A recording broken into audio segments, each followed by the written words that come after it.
السلام علیکم دوستو،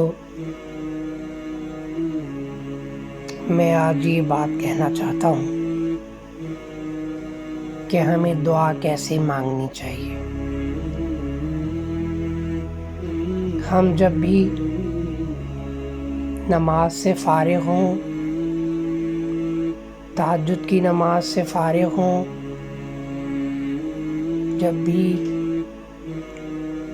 حاجت کے نوافل سے فارغ ہوں، تو جب ہم اللہ پاک کے سامنے بیٹھ کر اپنی تمام ضروریات زندگی، اپنے تمام مسائل، اپنی تمام پریشانیوں کا حل، اپنی تمام ضرورتیں یا جو ہر انسان کی خواہش ہے، دعا میں جو مانگی جاتی ہیں، ان سب کو جب ہم مانگنا شروع کرتے ہیں اللہ کے سامنے، تو سب سے پہلے ہمیں اپنے گناہوں کی معافی مانگنی چاہیے، اور اس سے بھی پہلے سب سے پہلے اللہ پاک کی حمد و ثنا بیان کرنی چاہیے، اور پھر ہمیں حضرت محمد صلی اللہ علیہ وآلہ واصحابہ وبارک وسلم، ہمارے پیارے نبی، ان پر درود پاک پڑھنا چاہیے، درود پاک بھیجنا چاہیے۔ پھر اس کے بعد اپنے گناہوں کی معافی مانگنی چاہیے، کیونکہ جب اللہ کی بڑائی بیان کر دی، نبی صلی اللہ علیہ وآلہ وسلم پر درود پاک کا نذرانہ پیش کر دیا، پھر اپنے گناہوں کی معافی طلب کرنا، اور اس کے بعد جو انسان کی ضرورتیں، حاجات، مسائل، خواہشات،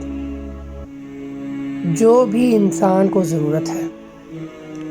اس بندے کو ضرورت ہے جو ہم اللہ پاک سے مانگنا چاہتے ہیں، اور انشاءاللہ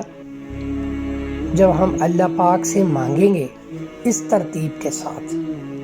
تو دعا کی قبولیت کے چانسز زیادہ ہو جاتے ہیں۔ ایک ہے ڈائریکٹ دعا مانگنا شروع کر دینا، اور دعا میں جو انسان کو ضرورتیں، حاجات یا جو بھی اس کو مسائل ہیں، وہ اللہ کے سامنے رکھتا ہے، یعنی وہ فوراً لفظوں کی صورت میں وہ دعا مانگنا شروع کر دیتا ہے جس کی اس انسان کو ضرورت ہوتی ہے، تو وہ دعا بنسبت اس کے جو میں نے ابھی بتائی کہ سب سے پہلے اللہ پاک کی حمد و ثنا، دوسرے نمبر پہ آپ صلی اللہ علیہ وآلہ وسلم پر درود پاک، تیسرے نمبر پر اپنا گناہوں کی معافی کی طلب کرنا، پھر اس کے بعد اپنی ضروریات، حاجات وہ اللہ کے سامنے پیش کرنا۔ اگر اس ترتیب کے ساتھ دعا مانگی جائے تو دعا فوراً قبول ہوتی ہے۔ ایک دفعہ ایک صحابی اللہ پاک سے دعا مانگ رہے تھے، اور انہوں نے ڈائریکٹ دعا مانگنا شروع کر دی، تو آپ صلی اللہ علیہ وآلہ وسلم کے ارشاد کا مفہوم ہے، اللہ کمی بیشی معاف فرمائے، تو آپ صلی اللہ علیہ وآلہ وسلم نے کہا کہ دعا سب سے پہلے اللہ پاک کی حمد و ثنا بیان کی جاتی ہے، اس کے بعد مجھ پر درود شریف بھیجو، پھر اس کے بعد اپنی دعا مانگو۔ اس طرح آپ صلی اللہ علیہ وآلہ وسلم نے اس صحابی کو بتایا۔ یہ آپ صلی اللہ علیہ وآلہ وسلم کے ارشاد پاک کا مفہوم میں نے بیان کیا ہے۔ تو اس لیے ہمیں بھی کوشش کرنی چاہیے کہ ہم جس طرح آپ صلی اللہ علیہ وآلہ وسلم نے ہمیں بتایا کہ جب بھی دعا مانگیں پہلے اللہ پاک کی حمد و ثنا بیان کریں، اللہ پاک کی پاکی، اللہ پاک کی بڑائی، اللہ پاک کی عظمت، اللہ پاک کی قدرت، ان ساری چیزوں کو اللہ پاک سے دعا مانگنی چاہیے، اللہ پاک کی تعریف بیان کرنی چاہیے۔ اس کے بعد ہمارے پیارے نبی حضرت محمد صلی اللہ علیہ وآلہ وسلم ان پر درود پاک بھیجنا چاہیے، اور اس کے بعد ہمیں اپنے گناہوں کی معافی اللہ سے طلب کرنی چاہیے۔ پھر ہمیں اپنی دعا مانگنی چاہیے جو جو انسان کو ضرورت ہے، اور اس ترتیب سے جب ہم اللہ پاک سے دعا مانگیں گے تو انشاءاللہ اللہ پاک ہماری دعا ضرور بضرور قبول کریں گے انشاءاللہ۔ باقی دعا کی 3 صورتیں ہوتی ہیں، دعا رد نہیں ہوتی، دعا ہمیشہ مقبول ہوتی ہے، جس میں درود شریف پڑھا جائے اور جس چیز کے درمیان میں جو ہے وہ دعا مانگی جائے، شروع میں اور آخر میں درود پاک پڑھ لیا جائے، تو وہ جو درمیان میں مانگی ہوئی چیز ہوتی ہے دعا کی صورت میں یا کسی بھی ذکر کی صورت میں، وہ لازمی قبول و منظور ہوتی ہے، اللہ کے ہاں مقبول ہے۔ درود پاک اللہ کے ہاں مقبول ہے، تو اس لیے ہمیں یہ دیکھنا چاہیے کہ ہم دعا سچی نیت سے، اخلاص سے، اور دل ہماری اس چیز کی گواہی دے کہ دعا لازمی قبول ہوگی، اس دل کی یقین سے مانگنی چاہیے، تو انشاءاللہ وہ دعا فوراً قبول ہوتی ہے۔ 3 صورتیں ہیں دعا کی قبولیت کے۔ ایک تو اللہ پاک اس انسان کو جو وہ دعا مانگ رہا ہے اس کو فوراً عطا کر دیتے ہیں،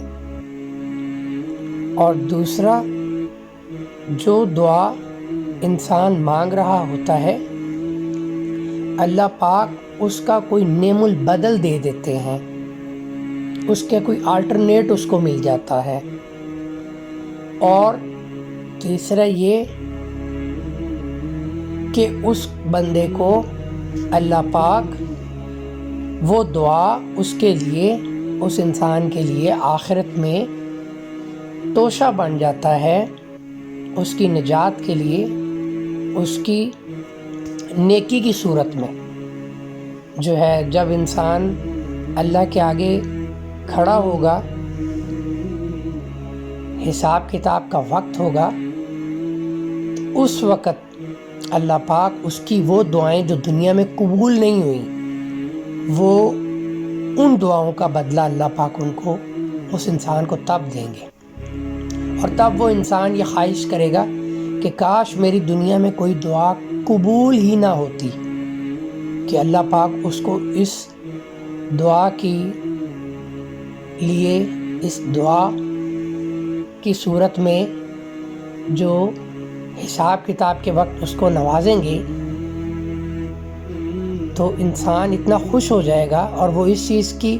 خواہش اور تمنا کرے گا کہ کاش میری دنیا میں کوئی دعا قبول ہی نہ ہوتی، کہ اللہ نے مجھے آخرت میں اتنا جزا دیا، اتنی زیادہ مجھے جو ہے وہ خوش کر دیا، میری ان نامقبول دعائیں جو دنیا میں ہوئیں ان کا جو اللہ نے مجھے آخرت میں اجر دیا ہے۔ اس لیے ہم سب کو کوشش کرنی چاہیے کہ ہم اللہ پاک پر پورا یقین رکھیں، کیونکہ کرنے والی ذات اللہ پاک کی ہے، اللہ پاک ہمارے خالق ہیں، اللہ پاک ہمارے رازق ہیں، اللہ پاک ہمارے مالک ہیں، اور حضرت محمد صلی اللہ علیہ وآلہ وسلم ہمارے پیارے نبی ہیں۔ اللہ پاک عمل کی توفیق عطا فرمائے، دعاؤں میں یاد رکھیے گا۔ السلام علیکم ورحمۃ اللہ۔